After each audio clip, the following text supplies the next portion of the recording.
di minggu lalu kita sudah sempat membahas yang namanya 7 tools. Lalu kita lanjutkan ke new 7 tools. Nah, gitu ya. Ini materi saya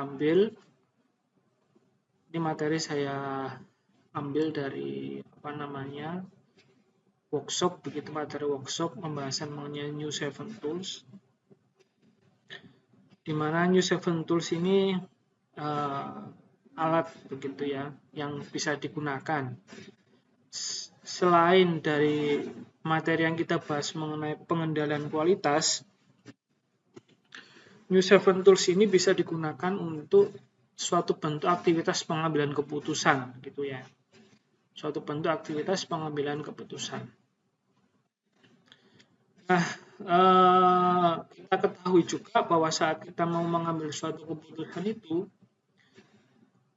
ada yang namanya proses berpikir. Proses berpikir yang mana proses berpikir tersebut harus dilalui sehingga suatu aktivitas saat kita mau mendecision sesuatu itu bisa hasilnya itu bisa bagus. Hasilnya itu bisa sesuai dengan tujuan kita. Nah, ini menurut metodologi Kopner-Togwe begitu. Ketika menghadapi masalah, terdapat 4 pertanyaan pokok yang harus dijawab. Nah, gitu ya. Sama halnya saat suatu defect itu muncul, ya, ataupun masalah itu muncul dalam konteks kualitas, ada pertanyaan pokok, ada 4 pertanyaan pokok itu yang bisa kita gunakan untuk menjawab atau mencari gitu ya, masalah tersebut itu dari mana. Yang pertama itu analisis situasinya dulu. Jadi di sini dituliskan AP ya. Seharusnya AS itu, analisis situasi. Nah, analisis situasi ini bisa di breakdown lagi menjadi analisis terlebih dahulu persoalannya, lalu analisis keputusan atau saat kita lakukan pengambilan keputusan, lalu dilakukan analisis persoalan potensial. Nah, kayak gitu. Analisis situasi, analisis persoalan, analisis keputusan, hingga analisis persoalan potensial. Nah, proses berpikir sistematis akan lebih berhasil bila diperkuat ya. Di antaranya dengan kecerdasan, pengalaman, dan pengetahuan. Nah, ini. Jadi tidak menutup kemungkinan ya saat kita menggunakan new 7 tools ini, Mbak Mas. Memang dibutuhkan orang ya, karena kan ini kan suatu bentuk alat ya. Alat yang mana secara mayoritas begitu, alat ini bisa dibilang kualitatif. Nah, gitu ya. Banyak kualitatifnya. Alatnya itu banyak kualitatifnya. Sehingga saat menggunakan alat-alat yang mayoritas kualitatif, dikatakan bahwa ya ini akan bisa lebih berhasil dan juga bisa akurat nih bila diperkuat dengan antaranya kecerdasan. Artinya orang yang atau tim yang melakukan analisis tadi itu cerdas. Ataupun pengalaman. Jadi orang yang berpengalaman saat menganalisis sesuatu itu pasti peluang lebih besar, analisisnya lebih dalam daripada yang baru memulai atau belum banyak pengalaman. Nah, gitu. Lalu yang ketiga adalah pengetahuan. Jadi orang yang memiliki knowledge luas gitu ya, pasti analisisnya akan berbeda dengan orang yang literasinya atau knowledge-nya itu tidak lebih luas. Nah, kayak gitu. Sehingga ini tadi analisis situasi, analisis persoalan, analisis keputusan, hingga sampai analisis persoalan potensial dilakukan dengan tim ya, atau orang yang memiliki kecerdasan, pengalaman, dan pengetahuan, maka hasilnya pasti akan mantap, pasti akan bagus. Nah, Anda bisa lihat di sini, jadi analisis potensial, analisis analisis situasi, analisis persoalan, keputusan dengan persoalan potensial itu kata lainnya adalah ini. Yang pertama, kalau kita bisa lihat ini analisis dan memecahkan situasi yang kompleks itu bisa kita tahapkan menjadi 3 nih tadi. Yang pertama adalah menemukan akar persoalan, gitu ya. Jadi kalau ada defect, ya gitu nggak boleh langsung hanya satu kenapa gitu ya. Maka dari itu kan nanti ada tools yang digunakan untuk bertanya secara 5 kali ya. Itu suatu bentuk filosofi saja ya. Ada yang namanya 5 whys. Tanya ke 5 ya, meskipun pertanyaannya nggak harus 5. Namun kalau sama pertanyaan 3, kita tanya ketiga itu menjadi akar sudah cukup. Sehingga di sini yang pertama adalah menentukan akar persoalan. Jadi kita harus fokus ke akar ya. Jadi akar persoalan, bukan menjadi bukan menjadi persoalan itu kadang kan kita cari tahu masalahnya tapi terkadang bukan akarnya gitu ya. Sehingga kalau kita mencari suatu persoalan, maka kita harus cari tahu akarnya. Contohnya nih, Sumama nih, ada suatu produk. Kenapa produk ini defect?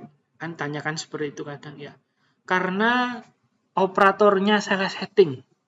Tuh. Padahal bukan akar tuh operatornya salah setting. Setupnya salah, bukan. Nah, ditanya lagi, kalau kita mencari akar, kenapa sih setupnya salah? Oh, karena operatornya dia overtime. Sering overtime, nah kayak gitu. Jadi karena sering overtime maka salah nih. Artinya dia lelah gitu ya. Ditanya lagi, kenapa sering overtime? Karena pekerjaannya kurang. Nah, ini jadi akar nih, gitu ya. Itu yang dinamakan akar. Jadi pekerjaannya itu kurang, sehingga produk yang dihasilkan itu sering kali defect. Nah, itu yang menjadi akar. Itu ya, Mbak Mas ya. Jadi kalau kita tadi melakukan suatu bentuk aktivitas analisis untuk mencari akar persoalan, maka harus bertanya terus. Artinya bertanya tadi ya. Pertanyaannya nggak boleh sekali saja. Kenapa ini ada defect nih? Karena setupnya salah. Jadi bukan akar nih setup nih. Ditanya lagi kenapa setupnya salah? Karena operatornya lelah. Karena dia sering overtime. Tanya lagi kenapa sering overtime? Karena pekerjaannya kurang. Nah, kalau dirasa ini mentok, nggak bisa dijawab lagi, ya itu menjadi akar. Artinya bahwa akarnya adalah kurang operator, kurang pekerja, ya, employee-nya kurang. Nah, itu yang menjadi akar. Sehingga analisisnya dan juga penanggulangannya fokus ke bagaimana biar nggak kurang pekerja, bagaimana nggak kurang operator, dan juga bagaimana nggak kurang gawai, gitu ya. Nah, yang pertama mencari atau menemukan akar persoalan. Yang kedua, mengambil keputusan terbaik yang bisa diterapkan. Nah, saat akarnya dicari dan didapatkan, ambillah keputusan yang terbaik. Nah, gitu ya. Nanti ada beberapa cara, nanti ada tools-nya ya. Bagaimana cara kita mengambil keputusan terbaik, pakai New 7 Tools nanti. Lalu melakukan antisipasi terhadap persoalan yang potensial muncul di masa depan. Nah, saat dilakukan pengambilan keputusan terbaik, nah kita bisa lakukan aktivitas yang namanya mitigasi misalnya. Antisipasi. Agar persoalan-persoalan yang muncul ke depan yang berhubungan hubungannya dengan masalah yang kita mencari akal tadi tidak muncul lagi di masa depan, atau minimal kita mereduksi persoalan itu di masa depan bisa dapat muncul kembali. Nah, seperti itu ya. Nah, ini Anda bisa gunakan ini analisis situasi tadi ya, apa masalahnya, analisis sebab, alternatif terpilihnya apa, hingga sampai bagaimana mengembangkan pelaksanaannya. Ini masih sama ya. yang tadi masih berhubungan dengan AP, akar hingga APB ini tadi. Nah, ini saya sedikit loncati langsung. Nah, seperti ini. Nah, kalau Anda bisa lihat di sini, ini adalah perbandingan antara 7 tools ya, atau 7 quality control tools, atau yang di minggu lalu kita sepakati bahwa kita punya 7 tools saja biar mudah. 7 tools dan juga new 7 tools ya. Atau di sini dikatakan new 7 management tools, namun merujuk ke arah yang sama. Kalau kita ketahui ada 7 tools, ada check sheet, flowchart, Pareto diagram, cause and effect diagram, scatter diagram, control chart, dan juga histogram ya. Nah, kalau di New 7 Tools ada yang namanya affinity diagram. Lalu interrelationship diagram, tree diagram, matrix diagram, cost decision program chart ya. Atau proses decision program chart, PDPC seringkali disebut seperti itu. Arrow diagram hingga sampai matrix data analysis method kayak gitu.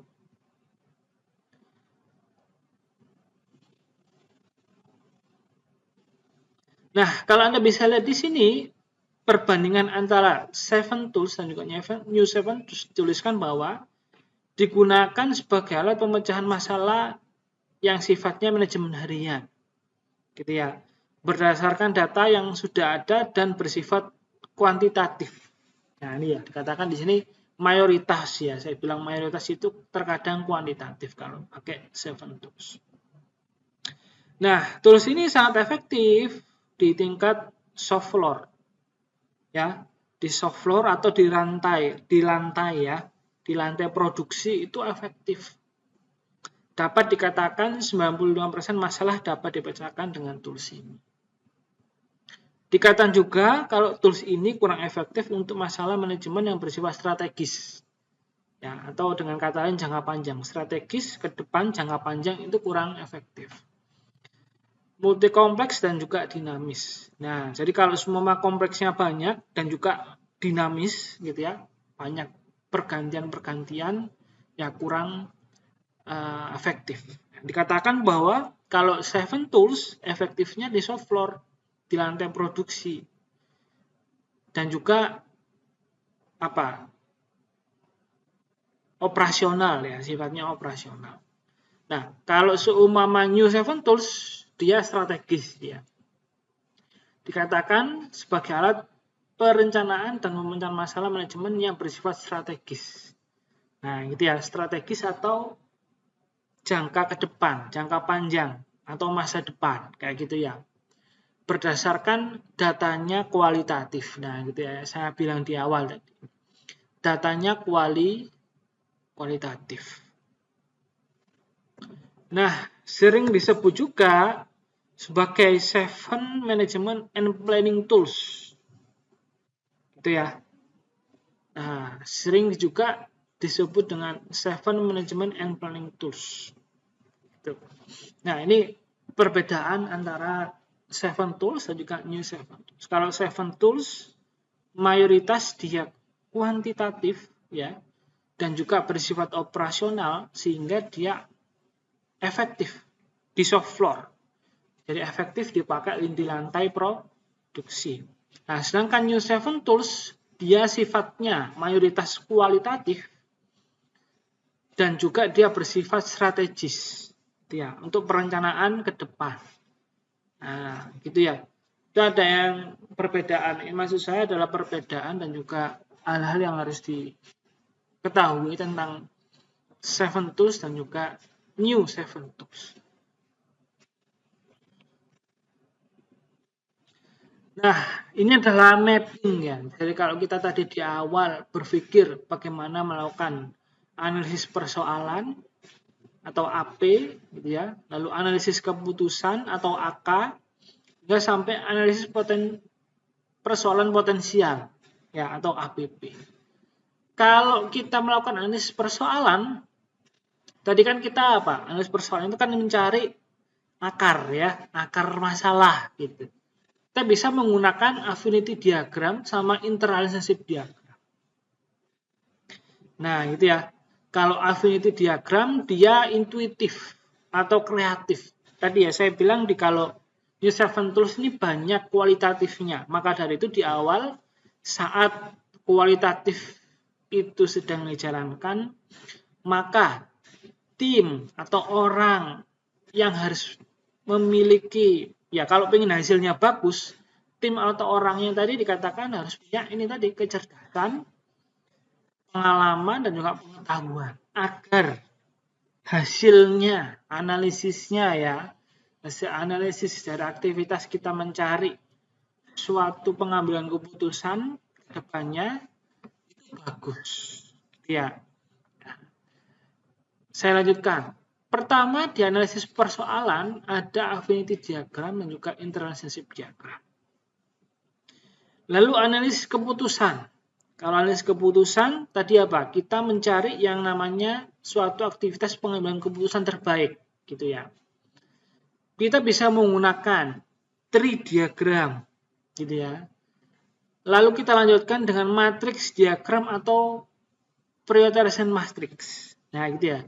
Jadi bisa langsung ke matrix, bisa dari tree diagram ke diprioritaskan dulu prioritization matrix, habis itu dilarikan ke matrix diagram. Kayak gitu. Nah, lalu yang terakhir tahapannya dalam analisis persoalan potensial atau APP. Nah, analisis persoalan potensial bisa pakai ini ya, arrow diagram dilanjutkan dengan PDBC. Proses decision program chart gitu ya, PDBC. Nah, sedikit kalau Anda bisa lihat di garis sampingnya ini Mbak Mas, ini perbedaan atau perbandingan New 7 Tools dan juga 7 Tools Basic ya, atau Basic 7 Tools atau 7 Tools biasa. Nah, ini ya, pada bagian awal itu arahnya mirip-mirip dengan flowchart gitu ya. Nah, lalu pada bagian tengah ini akan ada keputusan cause and effect diagram. Mirip-mirip dengan cause and effect diagram. Nah, lalu di bagian akhir, nah ini memang tidak sama dengan analisis potensi persoalan potensial ya. Nah, namun kalau dibandingkan ini mirip dengan Pareto ya, histogram, check sheet hingga kontrol. Namun kalau kita lihat di 7 Tools itu kan ini kan basisnya adalah statistical method. Nah, kayak gitu ya. Kurang lebih seperti itu. Kalau kita lihat New 7 Tools ada AP, AK hingga APP gitu ya. Kalau AP affinity diagram relationship karena dia mencari akar, kalau AK mencari pengambilan keputusan terbaik, ada tree diagram, prioritas matrix hingga matrix diagram, hingga sampai APP, analisis persoalan potensial. Ada arrow diagram hingga PDBC. Nah, kurang lebih seperti itu mappingnya untuk New 7 Tools. Nah, kita bisa lihat di sini, ini contoh affinity diagram, Mas. Atau diagram afinitas, ya. Diagram afinitas merupakan alat bantu untuk mengidentifikasi segala hal yang berhubungan dengan suatu permasalahan tertentu. Gambarnya seperti ini, ada isu gitu ya. Singkatnya adalah ada isu utama nih. Isunya apa? Adalah defect seumpama ya. Nah, defect pada produk X umpama gitu. Ada defect pada produk X. Nah, defect pada produk X ini kita bisa jadikan sub-isu. Yang pertama, sub-isu pertama gitu ya. Defect produk X ini warnanya tidak sesuai. Jadi ada warna tertentu, warnanya harus dalam satuan delta gelapnya sekian. Namun ini terlalu terang nih warnanya nih. Seumpama itu defect warna. Yang kedua, nah, ada retak. Nah, diproduksi produk X ini seringkali ada retak pada bagian ujung. Itu yang kedua, sub-isu kedua. Sub-isu ketiga, sub-isu keempat, nah seterusnya. Nah, affinity diagram yang membuat gini aja. Karena di dalam aktivitas tadi ya, kita mau mengambil sesuatu analisis permasalahan secara kompleks, ada AP, ada AK, ada APB. Dari AP kita lanjutkan ke AK, dari AK kita lanjutkan ke APB. Nah, kayak gitu ya. Bisa digunakan secara integral. Sama aja di minggu lalu ya, saat kita membahas mengenai New 7 Tools. New 7 Tools bisa digunakan integral, keseluruhan, atau parsial sendiri-sendiri. Itu ya. Jadi affinity diagram membantu tim mencapai konsensus mengenai tema dan atau ide yang akan didetailkan. Nah, kayak gitu.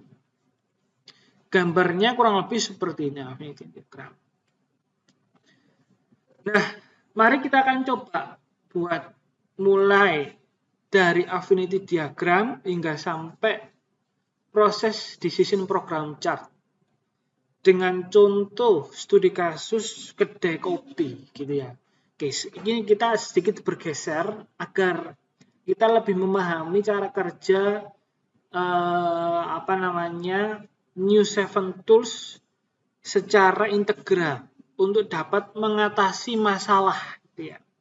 Nah, meskipun masalahnya nanti kalau kita gunakan ke konteks pengendalian kualitas kita bisa sesuaikan.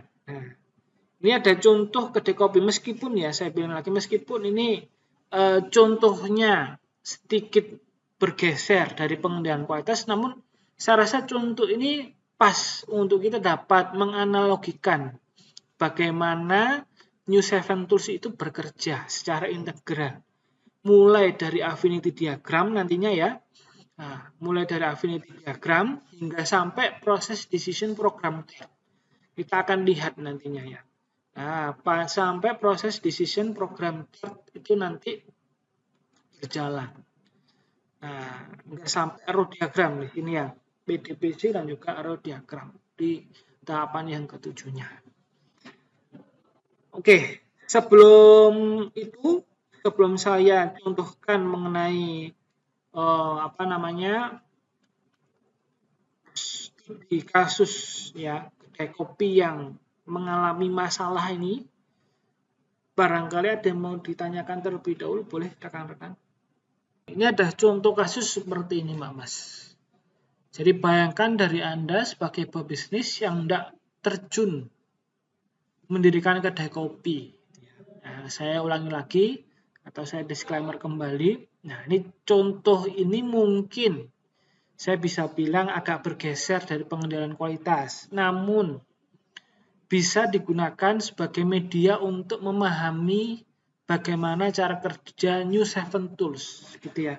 Cara kerja New 7 Tools dalam suatu analisis dan juga cara kerja untuk mengintegrasikan atau mengintegralkan dari tools 1 hingga tools ke 7-nya. Gitu ya.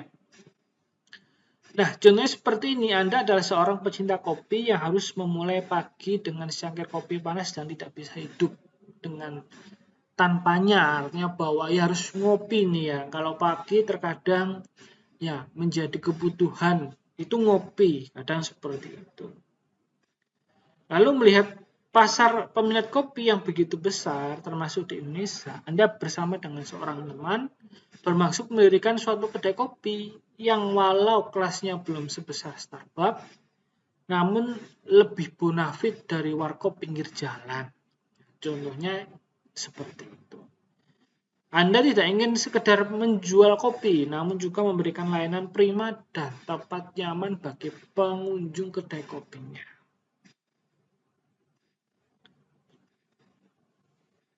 Nah, jadi contohnya Anda adalah seorang yang memang pencinta kopi.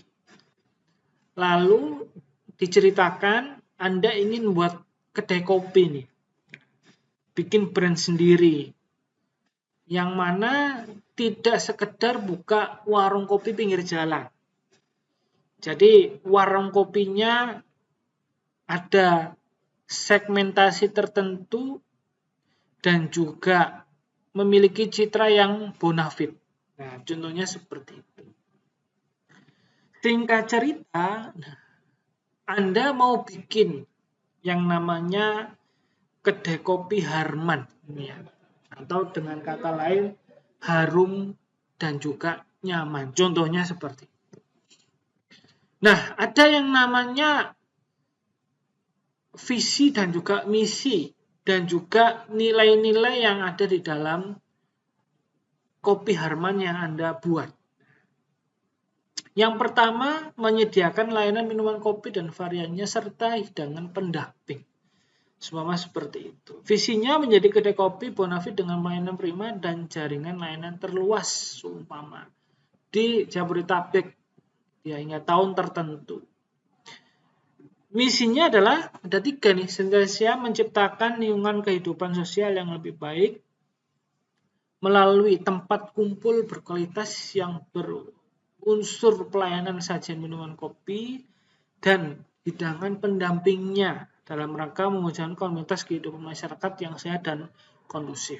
Nah, kalau Anda bisa lihat di sini misinya fokusnya ke arah lingkungan hidup sosial yang lebih baik dan juga komunitas kehidupan bermasyarakat. Ada strategi-strategi yang digunakan dalam si Kopi Harman ini nantinya beroperasi dan juga nilai-nilai yang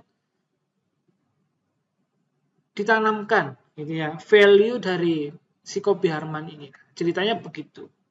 Bikin kopi, bikin kedai kopi gitu ya, yang mana punya visi misi, ada strategi pemasarannya, ada nilai-nilai yang ditanamkan nantinya pada aktivitas si kopi yang mau kita buat. Nah, singkat cerita ada bisnis model kanvasnya seperti ini. Gitu ya. Ada key partner, key activities, value proportion, customer relationship, dan seterusnya. Nah, kita bisa gunakan gitu ya. Kita bisa gunakan diagram affinity pada studi kasus Kopi Harman ini tadi. Nah, di mana kedai Kopi Harman menghadapi masalah di mana bisnis dalam kondisinya amburadul. Contohnya, setelah beberapa waktu berjalan, bisnisnya itu tidak sesuai harapan. Ya, tidak sesuai harapan. Ternyata bisnisnya bermasalah nih. Kenapa masalahnya? Kita lihat, ternyata masalah utamanya itu penjualannya menurun. Gitu ya. Ya, amburadul di sini masih sangat abstrak. Namun kita harus cari isu utamanya. Nah, isu utamanya adalah penjualan menurun. Nah, penjualan menurun ini tim atau individu atau orang yang mau mencari, tadi ya, kalau kita lihat diagram afinitas itu kan yang paling atas, kayak speak lagi sedikit, ada isu. Ya. Kenapa sih ini masalahnya? Kita cari tahu ada sub isu 1, isu 2, sub isu 3, sub isu 4. Penjualan menurun itulah menjadi suatu isu utama. Amburadulnya karena ya nggak ada demand, permintaannya menurun, penjualannya jadinya menurun. Lalu penjualan menurun itu, singkat cerita, kita cari kenapa sih penjualan menurun? Akhirnya ditemukan rata-rata hanya 5 pengunjung per jam. Nah, 1 jam cuma 5 pengunjung nih. Operasional kita berapa? Gitu kan? Kedai sering tutup lebih awal, semua seperti itu. Ada juga jarang terlihat pengunjung yang nongkrong seperti itu. Dan seterusnya. Artinya bahwa isu pertama ini kita cari saja dulu kenapa sih ini terjadi. Karena ini. Nah, gitu. Selanjutnya kita gunakan ini untuk menjadi sub-isu. Atau dengan kata lain, nah kita kelompokkan. Gitu ya. Kita kelompokkan. Oh, ternyata kalau bagian ini kita kelompokkan menjadi jumlah pengunjungnya merosot. Ya, artinya bahwa kalau sebelum kita kelompokkan itu random saja. Mas ya. Kita random. Pokoknya penjualan menurun karena apa? Ditulis saja semua gitu ya. Penjualannya menurun. Ini menjadi masalah utama. Ditulis saja semuanya. Karena apa? Baru kita kelompokkan. Singkat cerita saat dikelompokkan didapatkanlah seperti ini. Oh ini kelompok 1, kelompok 2, kelompok 3, kelompok 4.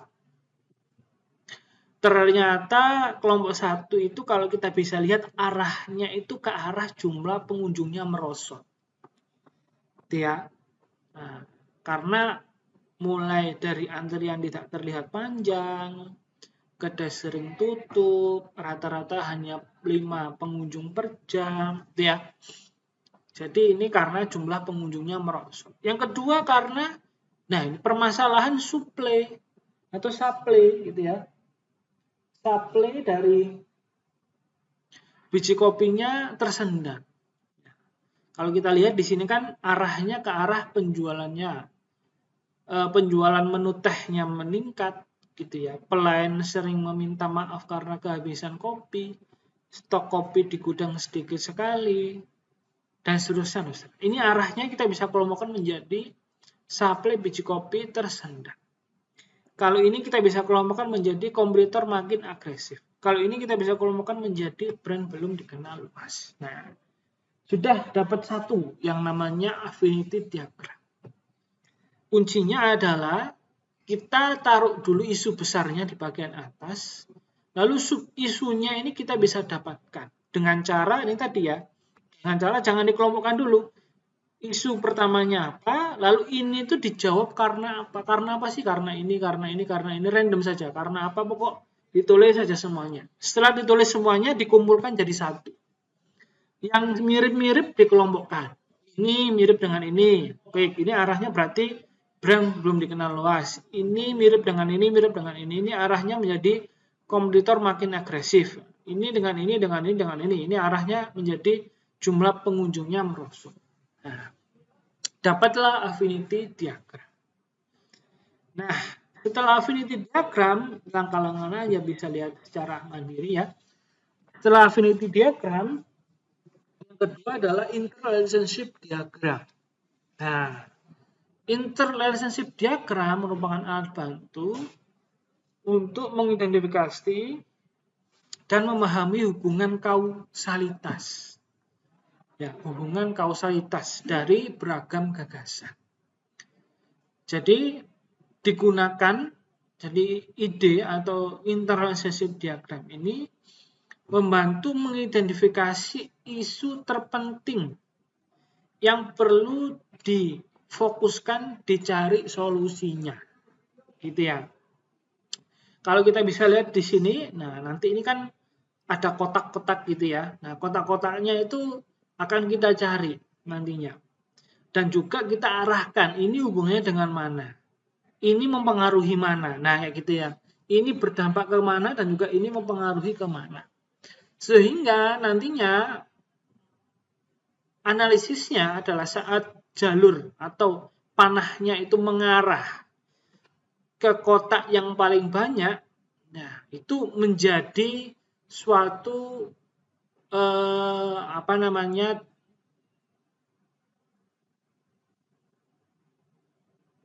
akar masalah gitu ya, menjadi suatu akar masalah. Jadi karena kita mencari AP, ingat di AP tadi kan arahnya kita mencari suatu akar masalah gitu ya. Dan juga kotak yang menjadi mengarahkan. Jadi kalau Anda bisa lihat di sini, contohnya langsung seperti ini ya. Ini kan ada kotak yang mengarah ya. Mengarah ke sini, dan juga mengarah ke sini. Ya. Jadi kalau kita bisa lihat di sini, kotak yang mengarahkan ini menjadi root cause, akar masalah. Dan juga kotak yang mendapatkan arah gitu atau mendapatkan menunjuk arah itu menjadi performance indikator. Nah, betul. Performance indikator. Kalau Anda bisa lihat di sini kan dia in-nya 3, out-nya 0. Nah, dia menjadi performance indikator. Kalau ini kan in-nya 0, out-nya 3. Berarti kan root cause. Nah, gitu. Nah, sebelum itu kita bisa lihat di sini nantinya. Nah, berdasarkan hasil yang didapat dari langkah sebelumnya atau diagram afinitas yang pertama tadi, tim pemecah masalah ataupun individu yang mencari tahu untuk memecahkan akar masalah ini tadi, mencoba menyusun yang namanya interrelationship diagram dari permasalahan yang terjadi. Jadi kalau kita lihat tadi kan isunya adalah penjualan menurun. Lalu ada sub isu 1, gitu ya. Jumlah pengunjung merosot. Sub isu 2, supply biji kopi tersendat. Sub isu 3, kompetitor makin agresif. Sub isu 4, brand makin dikenal luas. Nah, ini hasil konsensus, hasil dari diskusi bersama antar tim, ataupun barangkali nggak ada tim individu mencoba analisis sendiri, gitu ya. Dilihat brand ini berdampak, brand belum dikenal luas, ini berdampak ke suplai biji yang tersendat. Brand belum dikenal luas berdampak pada jumlah pengunjungnya merosot. Brand belum dikenal luas berdampak pada kompetitor makin agresif. Lalu kompetitor makin agresif berdampak pada suplai biji kopi tersendat juga. Nah, biji kopi tersendat berdampak pada jumlah pengunjung juga merosot. Kompetitor makin agresif berdampak pada jumlah pengunjung merosot juga. Nah, ini tadi ya. Sehingga saat ini kita bisa lihat in yang paling banyak dan out yang paling banyak kan ini ya. In yang paling banyak 3 dan juga out yang paling banyak ini dia 3. Kalau out yang paling banyak menjadi root cause, nah kalau in yang paling banyak menjadi indikator suatu kesuksesan atau performance indikator. Performanya paling bagus di mana kita bisa lihat perform indikatornya kita gunakan sebagai jumlah pengunjungnya merosot. Nah, dan juga akarnya adalah root cause-nya adalah brand belum dikenal luas. Nah, ini kita sudah dapat 2. Affinity diagram dan juga interrelationship diagram. Dari interrelationship diagram ini kita akan bergeser ke bagian selanjutnya pada bagian yang kedua ini tadi. Nah, pada bagian yang kedua, apa alternatif pilihan atau alternatif terbaik? Kita bisa gunakan yang namanya tree diagram. Gitu ya. Tree diagram itu adalah alat bantu untuk mengidentifikasi langkah-langkah selanjutnya yang dibutuhkan dalam menyelesaikan suatu masalah. Gitu ya. Nah, tree diagram menggambarkan segala cara untuk mencapai perbaikan, namun belum termasuk cara pemilihan prioritas apabila ada keterbatasan sumber daya. Gambarnya seperti ini. Jadi measure isunya ada di atas, sub isunya ada di bawah, lalu topiknya ada di paling bawah. Gitu ya. Sub isu ini topiknya apa, sub isu ini topiknya apa, sub isu ini topiknya apa. Nah, di sini tree diagram merupakan diagram yang secara sistematis memetakan suatu aktivitas secara makin detail ya, atau secara detail dan juga menyeluruh. Tree diagram membawa kita dari gambar besar dari suatu tujuan hingga gambaran amat detail tentang implementasinya. Disebut tree diagram karena menggunakan bentuk pohon, ya. Dapat disebut juga sebagai systematic diagram atau dendrogram. Sama ya. Tree diagram menggunakan root cause yang didapat dari, ya, saya ulangi lagi, yang didapat dari sebelumnya. Affinity diagram dan juga interrelationship diagram, ya, nomor 1 sama nomor 2 tadi. Kemudian menguraikannya sampai ke tingkat detail yang paling praktis. Nah, jadi tree diagram ini hasil dari interrelationship diagram. Di bagian sebelumnya kita gunakan. Ingat bahwa brand belum dikenal luas, ya. Nah, ini adalah kita bisa lihat di sini menjadi root cause. Nah, root cause ini sebagai inputan pada tree diagram. Nah, ini ya, belum dikenal luas. Berdasarkan hasil yang didapat dari langkah sebelumnya, ya, tim pemecah masalah kemudian mencoba menyusun tree diagram dari akar permasalahan yang telah teridentifikasi. Ya, di sini kan tadi kita ketahui yang menjadi root cause adalah brand belum dikenal luas. Nah, ini memang tadi kualitatif ya. Kita cari brand belum dikenal luas itu kenapa? didapatkanlah yang pertama, kalau Anda bisa lihat di sini, dapatnya adalah major issue. Kita buat sub isunya dulu, sebelum nanti kita buat topik-topiknya. Dan belum dikenal luas, maka kita harus melakukan yang namanya rebranding. Gitu ya. Kita harus melakukan yang namanya rebranding. Apalagi yang harus kita bisa lakukan? Above the line marketing. Ya, jadi meningkatkan marketingnya. Jadi marketingnya harus digenjot nih, penjualannya, promosinya harus digenjot. Bisa juga selanjutnya, contoh below the line marketing. Masih berhubungan dengan marketing juga, gitu ya. Jadi marketingnya masih juga harus digenjot, tapi dari sisi bawahnya. Kalau kita bisa lihat nanti seperti jaringan kerjasama, gitu ya, member. Nah itu kan arahnya ke below marketing atau below the line marketing. Lalu yang keempat adalah customer satisfaction. Berarti kita harus tingkatkan kepuasan pelanggannya. Lalu yang kelima ada yang namanya customer loyalty program. Bisa juga kita gunakan yang namanya customer loyalty program. Kita buat program-program agar customer ini bisa loyal. Gitu ya. Kita dapatkan 5. Singkat cerita kita dapatkan 5. Mulai dari rebranding logonya atau rebranding produknya, maksud kami rebranding produknya hingga sampai customer loyalty program. Nah, saat kita bisa dapatkan sub-isunya, kita bikin topik-topiknya. Nah, mulai dari rebranding dulu. Yang pertama, karena rebranding berarti harus logonya nih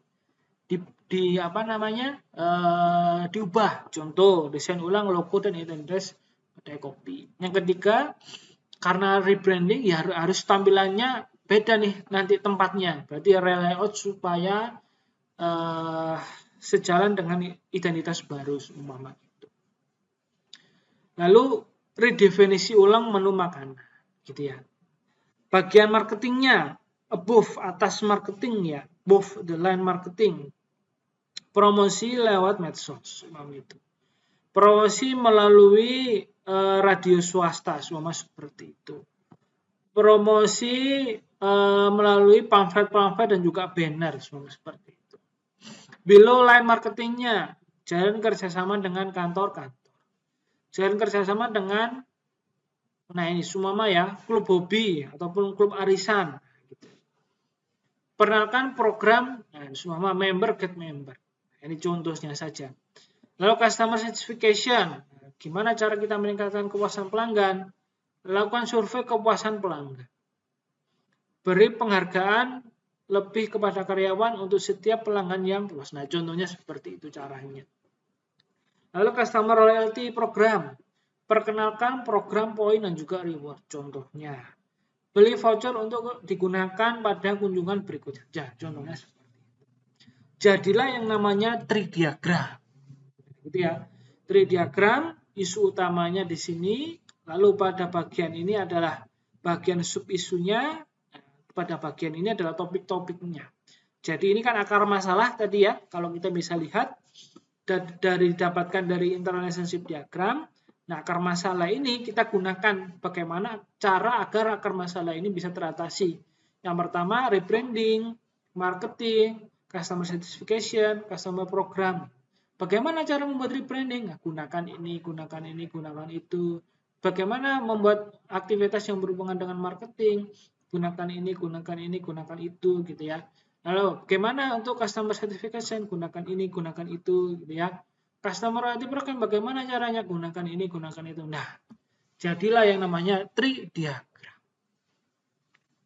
Dari tree diagram ini nanti kita akan masuk dan juga inputkan ke yang namanya matriks diagram.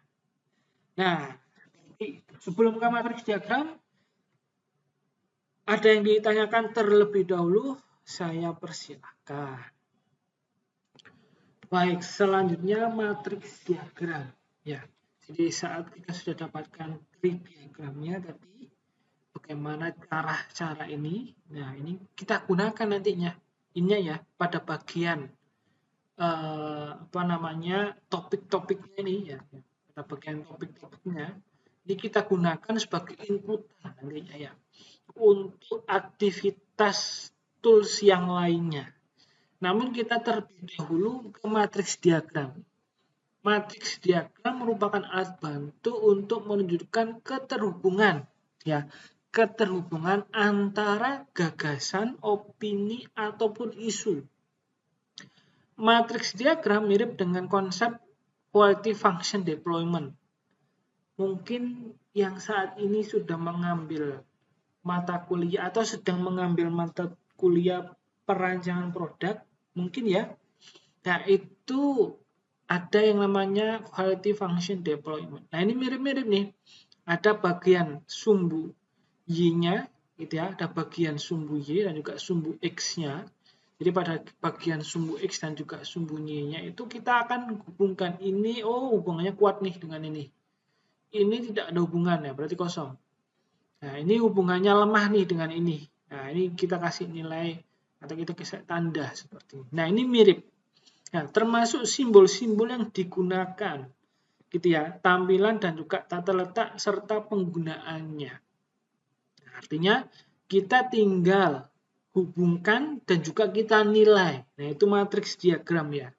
Antara ya gagasan, opini ataupun isu yang ada. Nah, matriks diagram menunjukkan secara grafis ada atau tidak adanya hubungan antara dua hal atau lebih. Lupa bisa lebih apakah hanya dua, nanti bisa juga tiga, nanti saya contohkan.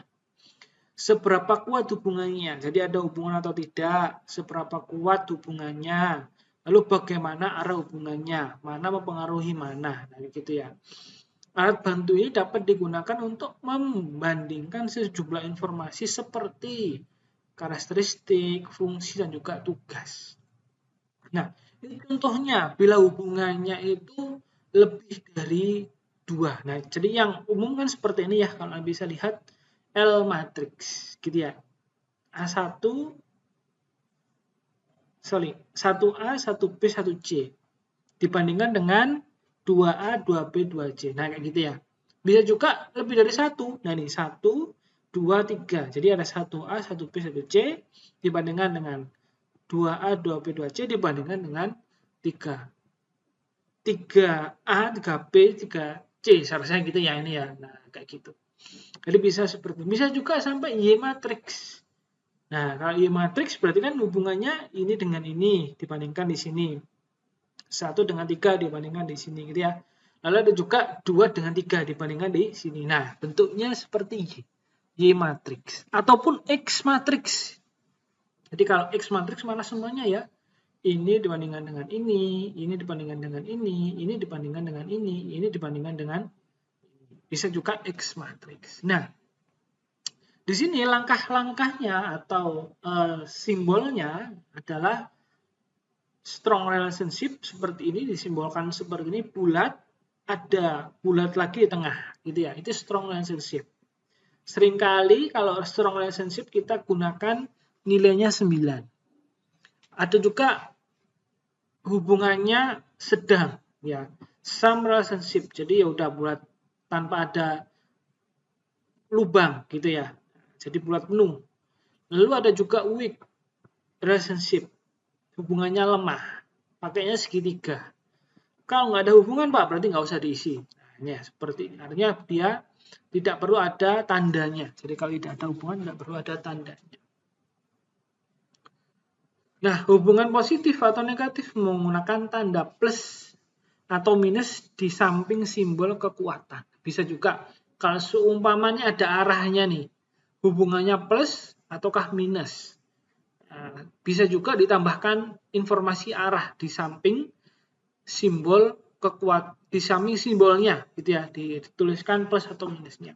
Namun umumnya kalau tidak ada tandanya berarti dia dikatakan plus ya.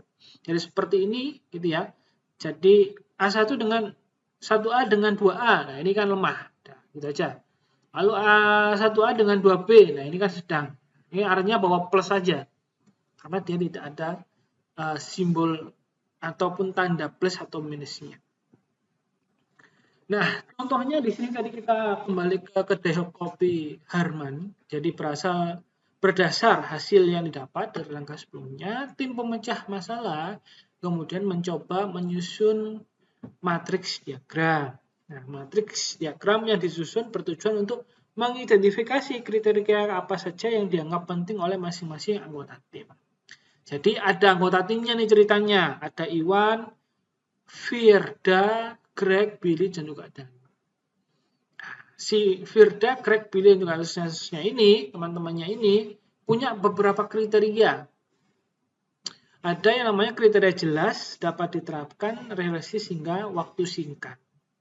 Singkat cerita, mereka menilai, gitu ya. Mereka menilai bahwa si Iwan itu menilai bahwa si kriteria jelas itu hubungannya lemah nih. Hubungannya lemah untuk digunakan sebagai kriteria yang penting nantinya gitu untuk dapat tadi kita membuat ini hubungannya masih ke dalam brand belum dikenal luas untuk mencari ini tadi belum dikenal luas hingga sampai melakukan aktivitas-aktivitas ini dinilai ya kriterianya ada jelas dapat diterapkan realistis hingga waktu singkat. Terus si Firda menilai jelas ini kuat nih. Greg menilai lemah, Billy menilai kuat, Danu menilai lemah. Hingga sampai seterusnya hingga sampai akhir ya. Waktu singkat dinilai oleh Danu nilainya sedang. Nah, kriteria yang dipilih nantinya akan digunakan dalam mensortir prioritas rencana kerja yang didapat dari penyusunan tridiagram. Nah, mensortir ini Mbak Mas. Mensortir ini. Nah, ini kan rencana kerja atau topiknya akan dijalankan atau yang akan dikerjakan. Digunakanlah ini dulu. Carilah ini dulu. Nah, setelah matriks diagram dilanjutkan ke prioritation matrix. Nah, prioritation matrix merupakan alat bantu untuk mengambil keputusan yang berdasarkan pada sejumlah kriteria. Kita dapat sejumlah alternatif dan sejumlah kriteria. Prioritasi matriks merupakan metode yang tepat dalam mengambil keputusan. Ingat, di sini kita dapatkan kriterianya. Gitu ya. Alternatifnya dapat dari mana, Pak? Dari sini. Nah, ini adalah alternatif. Nah, dari diagram yang sini. Ini alternatif, ini kriterianya. Nah, gitu ya. Ini kriterianya. Loh, Pak, kalau matriks diagram nanti digunakan buat apanya, Pak? Nanti kita lihat. Digunakan untuk menilai bobotnya. Nah, kayak gitu. Kriteria yang didapatkan, habis itu alternatif yang didapatkan, gitu ya. Maka si prioritasi matriks dapat dibuat, kayak gitu. Itu ya. Jadi ketika terdapat sejumlah alternatif dan sejumlah kriteria, maka prioritasi matriks merupakan metode yang tepat untuk digunakan. Anda bisa lihat di sini. Jadi ada informasi mengenai tabel, di mana tabel ini ada yang namanya kriteria, ada yang namanya alternatif ya. Ada yang namanya alternatif. Nanti akan dinilai alternatif dan juga kriterianya. Kita lihat di sini. Nah, prioritasi matriks yang pertama tentukan kriteria dan bobot kriteria. Nah, ingat saat di matriks diagram kita dapatkan ini ya. Ini nanti digunakan buat ini Mbak Mas. Nah, ini ya. Nilai yang ada di dalamnya ini. Itu ya. Nilai yang ada di dalam sini. Lalu tentukan ranking total setiap pilihan berdasarkan ranking individu. Yang kedua susun matriksnya, matriks L-nya. Lalu yang keempat kalikan nilai ranking dengan bobot setiap pilihan. Lalu yang kelima ranking akhir didapat dari perkalian total ranking pilihan dengan bobot dari setiap kriteria. Nah, Iwan tadi kan menilai jelas itu adalah bersimbol seperti ini ya. Bersimbol seperti ini. Kalau Anda bisa lihat, nah nanti simbol tersebut akan dikonversi dan juga dikalikan, begitu ya. dikalikan dengan bobot yang akan dibuat. Sebelum itu gini dulu. Kita lihat, tim pemecah masalah ingin mensortir kriteria-kriteria yang akan digunakan dalam menentukan prioritas rencana kerja yang didapat dari penyusunan tree diagram. Ingat ya, jadi hasil tree diagram nanti akan digunakan untuk ini. Nah, untuk ini. Nah, namun kita akan terlebih dahulu nih. Nah, jadi ini yang pertama tentukan kriteria dan bobot, yang kedua ranking totalnya, yang ketiga susunan matriks matriks L, yang keempat kalikan nilai ranking dengan bobot, yang kelima ranking akhir didapat dari perkalian total ranking pilihan dengan bobot dari setiap kriteria.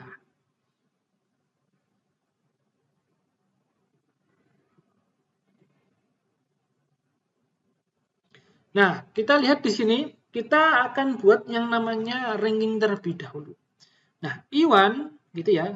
Iwan itu menilai bahwa jelas itu 0,3. Ya. Nah, lalu Iwan juga menilai berbiaya rendah itu 0,3, realistis itu 0,2 dan juga waktu singkat itu 0,2 bobotnya. Gitu ya. Sehingga totalnya Iwan harus 1. Memang bobotnya harus 1. Menilai bahwa jelas itu bobotnya sekian, hingga sampai waktu singkat bobotnya sekian, hingga sampai Danu. Danu menilai jelas itu 0,2 bobotnya, biaya rendah itu 0,2, realistis itu 0,2, waktu singkat itu 0,4. Sehingga nilainya sekian. Sehingga kalau kita lihat di sini total ya, yang memiliki bobot paling besar adalah jelas. Kalau kita lihat jelas itu 1,1, berbiaya rendah itu 1,4, realistis 0,9, nggak sampai, waktu singkat itu 1,6. Sehingga kalau kita bisa lihat bobot total paling besar gitu ya adalah waktu singkat sebesar 1,6. Nah, seperti itu. Nah, selanjutnya tim pemecah masalah kemudian melakukan membuat prioritas gitu ya antara satu rencana kerja dengan rencana kerja lainnya. Nah, ini adalah alternatif Mbak Mas yang didapat dari tree diagram tadi. Desain logo, desain ulang logo dan identitas kopi. Layout supaya sejalan dengan identitas baru. Desain ulang menu, promosi melalui media sosial. Ini kan dari hasil tree diagram tadi yang ini ya. Nah, ini hasil tree diagram. Setelah itu tempelkan di sini. Nah, ya. Diagram setelah itu ditempelkan di sini. Lalu si Iwan, Firda, Greg, Bill dan juga Danu, gitu ya, itu menilai dari mana Pak? Anda bisa lihat dari sini. Nah, nilainya, nah, kalau Anda bisa lihat, nah, Anda buat terlebih dahulu ininya, bobotnya tadi, jelas, atau gini aja. Ini nilai dulu saja.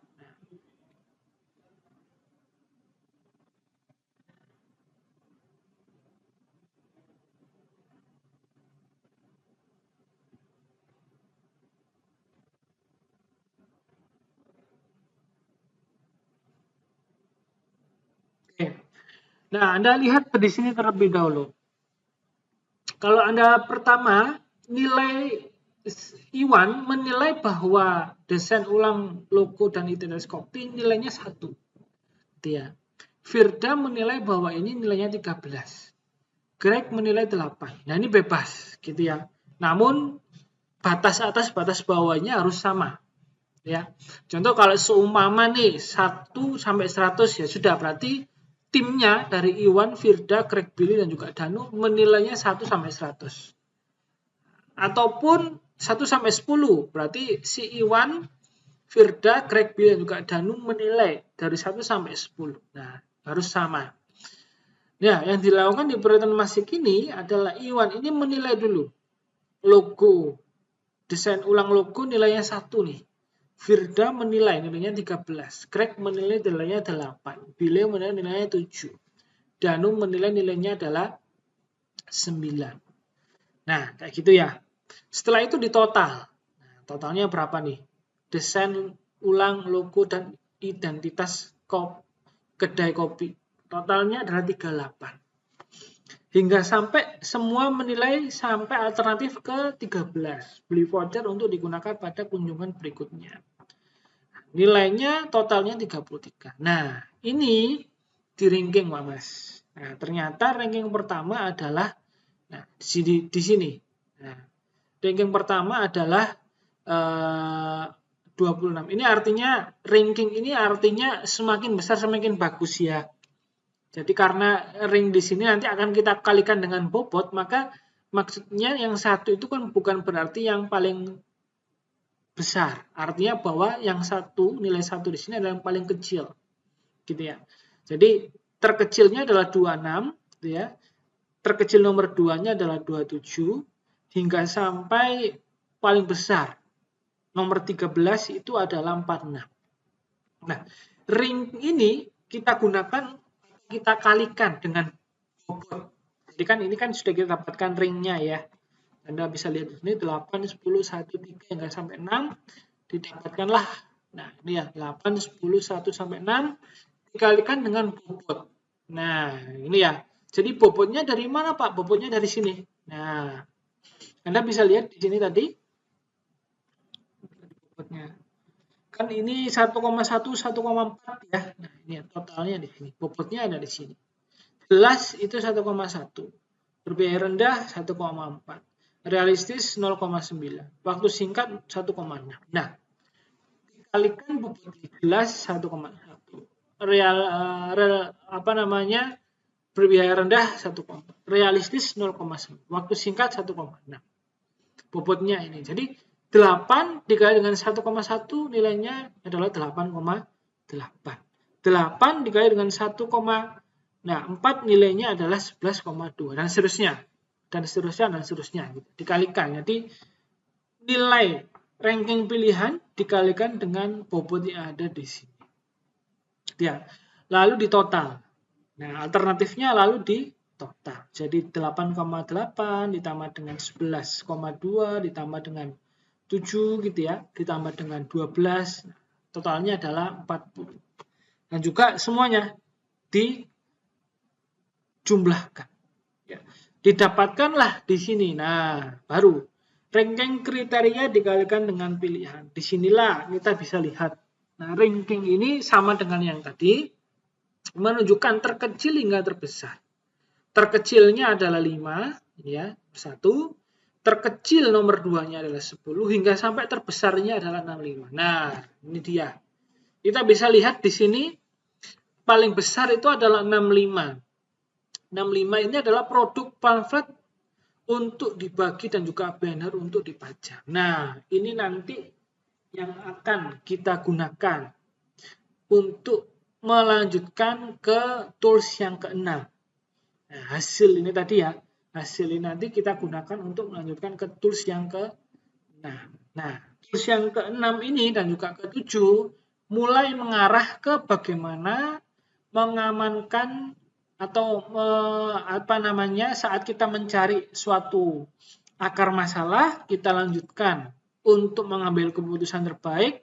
Nah, yang ketiga ini nanti kita akan buat mitigasi agar masalah tadi itu di masa depan bisa termitigasi dengan baik sehingga tidak muncul kembali, sehingga bagaimana mengamankan pelaksanaannya itu menjadi tools yang ke-6 dan juga yang ke-7. Di mana tools yang ke-6 ada yang namanya analisis persoalan potensial, di mana analisis persoalan potensial ini adalah suatu metode untuk membantu kita memaksimalkan peluang keberhasilan saat penerapan. Nah, saat penerapan di mana suatu ketika nanti ke depan agar permasalahan yang tadi kita sudah urai dan juga cari akarnya dan juga cari pengambilan keputusan terbaiknya tidak muncul kembali permasalahannya di masa yang akan datang. Sehingga tools yang ke-6 ini, ya, New 7 tools yang ke-6 ini ada yang namanya Process Decision Program Chart atau PDPC, gitu ya. Nah, PDPC ini merupakan alat bantu untuk mengidentifikasi potensi permasalahan yang mungkin terjadi pada saat implementasi suatu rencana kerja. rencana kerja. Baik, saya sampai sini tadi. Ya, terkait dengan PDPC, jadi Process Decision Program Chart, merupakan alat bantu untuk mengidentifikasi potensi permasalahan yang mungkin terjadi, gitu ya, yang mungkin terjadi pada saat implementasi suatu rencana kerja. Nah, jadi di sini PDPC tidak mempunyai aturan atau struktur tertentu selaras dengan masalah yang dihadapi. Artinya bahwa sering kita diharapkan pada suatu hal-hal yang tidak terduga, yang berkaitan seluruh rencana tidak lagi berlaku. Artinya gini, di sini nanti di dalam PDPC kita kan tadi sudah dapatkan informasi mengenai, nah ini ya, nilai yang paling besar yang ada di sini, alternatif terbesar, yaitu adalah produk pamflet untuk dibagi dan juga banner untuk dipajang. Katakanlah seperti itu kan kita gunakan sebagai bagian pada pilihan kriteria rencana kerjanya. Nah, kita akan buat yang namanya di sini elaborasi rencana kerja level 1, level 2, lalu peluang yang mungkin menghambat hingga sampai kemudian cara penanggulangannya. Nah, kayak gitu ya. Saat kita kembali lagi ke contoh kasus kedai kopi Harman, di mana dari hasil yang didapat, tim pemecah masalah kemudian menyusun proses decision program chart untuk rencana kerjanya. Di mana pada bagian yang sudah didapatkan, nah ini ya, aktivitas prioritasi matrix, nilai terbesar alternatifnya adalah produksi pamflet, dibagi, dan banner untuk dipajang, karena nilainya paling besar. Saat itu, gunakan untuk inputan membuat PDPC, Process Decision Program. Nah, ini ya, produksi pamflet untuk dibagi dan banner untuk dipajang. Langkah yang pertama di dalam PDPC, kita buat yang namanya elaborasi rencana kerja 1. Bagaimana untuk membuat elaborasi rencana kerja 1? Artinya bahwa bagaimana cara membuat ini, kayak gitu ya. Caranya adalah buat lalu fasilitasi desain pamflet dan banner yang baru. Ini sangat kualitatif, artinya tergantung tim untuk dapat membuat ini, membuat kalimat-kalimat ini gitu ya, membuat cara dan juga mencari solusinya. Artinya, nah saat membuat elaborasi rencana kerja 1 tidak perlu ada batasan, sehingga tadi dikatakan di sini sangat ya dikatakan tidak punya aturan, artinya sekreatifnya, secerdas-cerdasnya orang mencari suatu solusi gitu ya. Sehingga didapatkanlah kalimat ini. Lalu fasilitasi desain pamflet dan banner yang baru. Nah, yang kedua, cetak pamflet dan juga banner dalam jumlah yang cukup. Lalu setelah itu bagi pamflet dan banner di tempat yang tepat. Kayak gitu.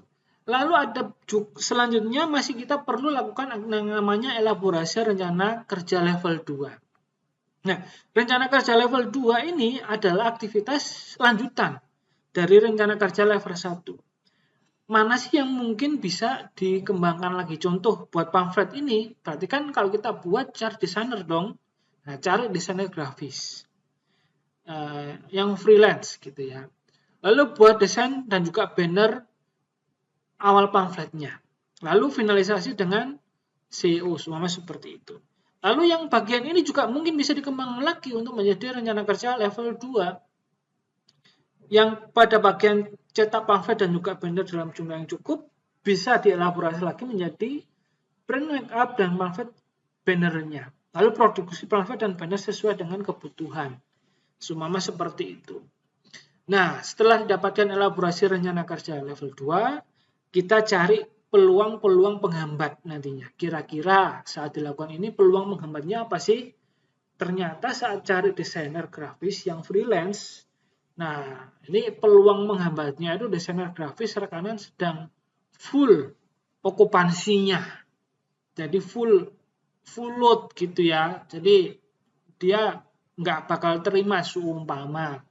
Nggak bakal terima nih nanti karena dia full load semua. Kalau kita pakai cari desainer kerja yang freelance. Peluang terjadinya lagi ada apa? Kemungkinan terjadinya hambatannya. Honor yang diminta tidak sesuai budget semua seperti itu. Kita udah membudgetkan seumpama 100 juta gitu ya. Ternyata honornya dia nggak minta 100 juta, mintanya sudah 500. Nah, itu kan berarti kan contoh tidak sesuai budget. Nah, lalu yang kedua, peluang terjadinya apa? Materi desain belum tersedia pada bagian ini. Peluang selanjutnya pada bagian ini yang mungkin terjadi apa? CEO sulit dihubungi. Usulan desain tidak sesuai dengan CEO. Jadi yang mungkin terjadi akan dicari kemungkinan hambatan. Berarti yang bagian ini tidak ada kemungkinan hambatannya. Jadi cukup ini nih contohnya seperti itu. Kalau tidak ada tidak perlu diadakan gitu ya.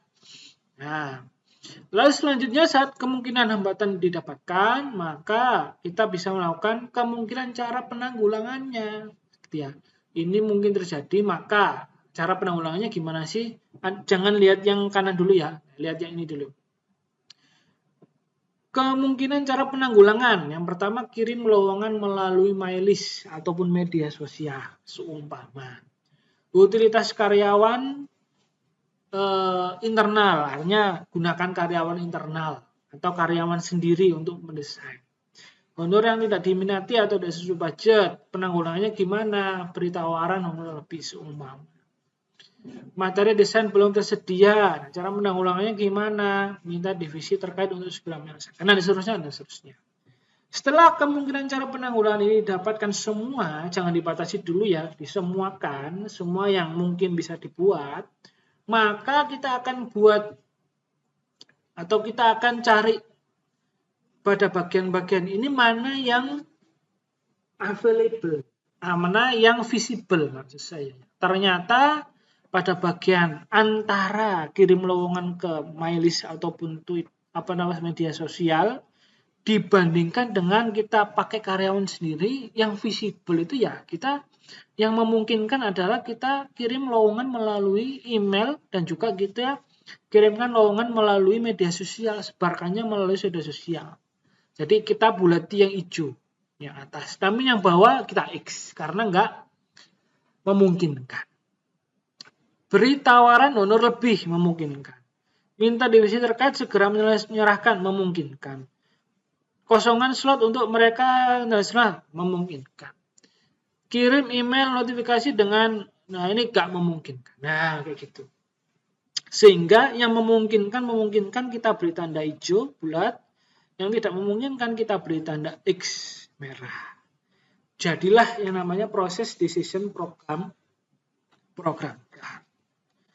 Nah, yang terakhir dari aktivitas proses decision program chart ada yang namanya arrow diagram. Jadi arrow diagram merupakan alat bantu yang cocok dalam menyusun jadwal suatu rencana kerja yang kompleks dan saling terkait. Gitu ya. Arrow diagram menunjukkan waktu penyelesaian dan hal-hal yang menentukannya. Nama arrow diagram ya ada yang menamakan activity network diagram, sama.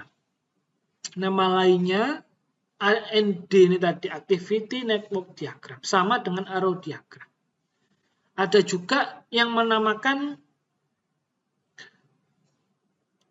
critical path method. Nah, CPM ya, critical path method. Itu sama juga. Program evaluation and review technique. Nah, PRT itu sama juga, merujuk pada arrow diagram ini. Nah, arrow diagram bermanfaat untuk menetapkan rencana harian, memantau kemajuan proyek, hingga sampai mencari jalan untuk memperpendek waktu pelaksanaan proyek. Nah, ingat, tadi kan kalau kita bisa lihat di sini kan yang available, nah itu kan nanti akan kita bisa gunakan. Kita bisa tentukan, kita bisa cari agar produksi pamflet untuk dibagi dan juga banner untuk dipajang itu nantinya bisa terlaksana dengan baik. Kita kembali lagi ke sini. Jadi kalau kita lihat, kita sebelum kita melanjutkan ke studi kasus Kopi Harman, langkah-langkah arrow diagram Anda bisa lihat di sini. Yang pertama, tentukan hubungan antara kegiatan-kegiatan proyek yang telah teridentifikasi. Yang kedua, cari kegiatan tertentu yang sesuai secara serial paling panjang. Yang ketiga, letakkan kegiatan-kegiatan yang memiliki hubungan secara paralel dengan kegiatan terpanjang di langkah ketiga pada bagian atas atau bawahnya dengan memperhatikan posisi relatif terhadap kegiatan terpanjang. Jadi kita coba studi kasus Kobi Harman lagi. Nah, berdasarkan PDPC, Process Decision Program Chart yang sebelumnya atau nomor 6 tadi, yang didapat dari proses sebelumnya, tim pemecah masalah kemudian menyusun arrow diagram. Nah, kalau Anda bisa lihat di sini, yang pertama, kalau yang Anda bisa gunakan di sini kan, coba saya back dulu untuk memperlihatkan. Nah, yang hijau-hijau ini akan kita gunakan atau kita sambungkan. Nah, kalau Anda bisa lihat di sini, nah pada bagian ini kan cari desainer grafis lepasan. Gitu ya. Nah, Anda bisa lihat cari desainer grafis lepasan. Karena kenapa? Karena yang hijau ini hubungannya dengan, nah ini ya, pada bagian ini. Pada bagian elaborasi rencana kerja. Setelah itu, kirim lowongan mailis ke Twitter ataupun beri bawahan atau beri tawaran honor lebih. Nah, Anda bisa lihat di sini. Mana tadi? Ini. Nah, dia. Karena hijaunya di sini hubungannya dengan ini, sehingga sini. Cari desainer grafis lepasan, lanjutkan ke sini, lalu lanjut ke kirim lowongan ke mailis ataupun media sosial. Ya. Jadi kirim lowongan ke mailis atau Twitter, beri honor yang lebih, ya. Bisa dilanjutkan ke buat desain pamflet dan juga banner, minta divisi terkait untuk segera menyerahkan, kosongkan slot, finalisasi dengan CEO, print mockup hingga sampai produksi pamflet dan juga banner sesuai kebutuhan. Nah, yang ini tadi itu adalah yang hijau-hijau tadi Mbak Mas. Anda kalau bisa lihat di sini. Nah, ini ya. Nah, itu bagian ini pada, nah ini kan yang bagian yang hijau ya. Bagian-bagian yang hijau. Kalau Anda bisa lihat juga yang di sini. Nah, minta divisi terkait untuk segera menyerahkan. Kosongan slot untuk mereka atau gunakan data dummy. Gitu ya. Nah, ini ya. Pada bagian-bagian yang hijau ya. Minta divisi terkait untuk segera menyerahkan. Ya. Nah, ini mengarah ke materi desain. Nah, buat desain pamflet awal dan juga banner. Ini kan arahnya ke arah sini. Sehingga bisa digunakan untuk melakukan suatu rencana sehingga nantinya produksi pamflet dan juga banner dapat dilakukan. Nah, pada bagian ini adalah kita menyusun gitu ya. Kita menyusun suatu rencana di mana berdasarkan ya, skenario yang memungkinkan. Ya, ini mungkin, jalur ini mungkin gitu ya. Jalur ini mungkin, jalur ini mungkin. Nah, kita pilih dari jalur tersebut agar nantinya ujungnya adalah memproduksi pamflet untuk dibagi dan juga banner untuk dipajang gitu ya. Nah, jadi jalur-jalur yang mungkin kita kumpulkan, kita sesuaikan, kita pilih sehingga hasil akhirnya adalah produksi pamflet dan juga banner sesuai dengan kebutuhan. Nah, kayak gitu. Sehingga arrow diagram bisa kita, itu adalah bagian yang terakhir.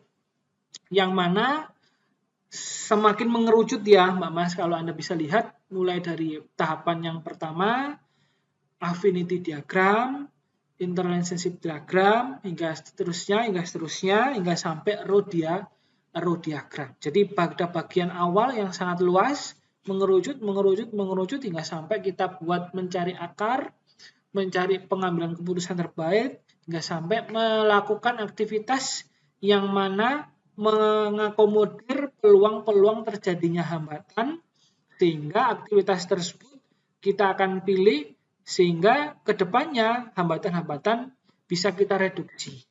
Nah, sehingga di dalam bagian terakhir kita bisa buat atau memproduksi pamflet sesuai dengan rencana kita, karena didapatkan tadi kan aktivitas pengambilan keputusan terbaiknya adalah membuat pamflet begitu ya.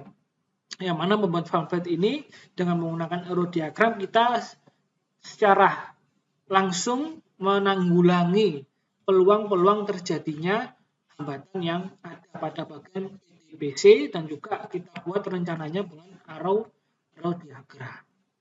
Kurang lebih seperti itu ya Mas, dari nomor 1 hingga ke 7 kalau saya bisa rangkum sedikit. Pada bagian yang pertama, affinity diagram, kita mencari isu dan juga sub-isunya. Pada bagian kedua, kita mencari root cause gitu ya, dan belum dikenal luas. Pada bagian 3, tree diagram, kita mendapatkan yang namanya alternatif gitu ya, untuk dapat membuat brand kita nanti bisa terkenal luas gitu ya. Pada bagian keempat, kita menilai ya, kriteria-kriteria untuk dapat menilai alternatif pada bagian ketiga sebelumnya, gitu kan? Nah, pada bagian kelima kita menentukan alternatif terbaik, gitu ya. Nah, sehingga didapatkanlah alternatif keenam ini adalah alternatif terbaik karena nilainya paling besar. Pada bagian ke-6 kita menentukan peluang, ya, menentukan cara untuk membuat produksi pamflet untuk dibagikan dan banner untuk dipajang dengan mengakomodir hambatan yang mungkin terjadi, sehingga kita dapatkan ini ya, jalur-jalurnya tadi ya. Kita bisa dapatkan jalur-jalurnya, Anda bisa lihat di sini yang warna kuning. Nah, yang warna kuning ini kita bisa bikin yang namanya row diagramnya. Nah, sehingga mulai dari desain grafis, kita kirim lowongan ke Melis dan juga Twitter, beri tawaran honor lebih, lalu buat desain pamflet dan juga bannernya, minta divisi terkait isu segera menyerahkan, kosongan slot untuk mereka, atau gunakan data dummy, selanjutnya finalisasi dengan SEO, brand up dengan pamflet dan juga banner, sehingga akhirnya produksi pamflet dan juga banner sesuai kebutuhan dapat dibuat. Nah, itu yang terakhir, arrow diagram.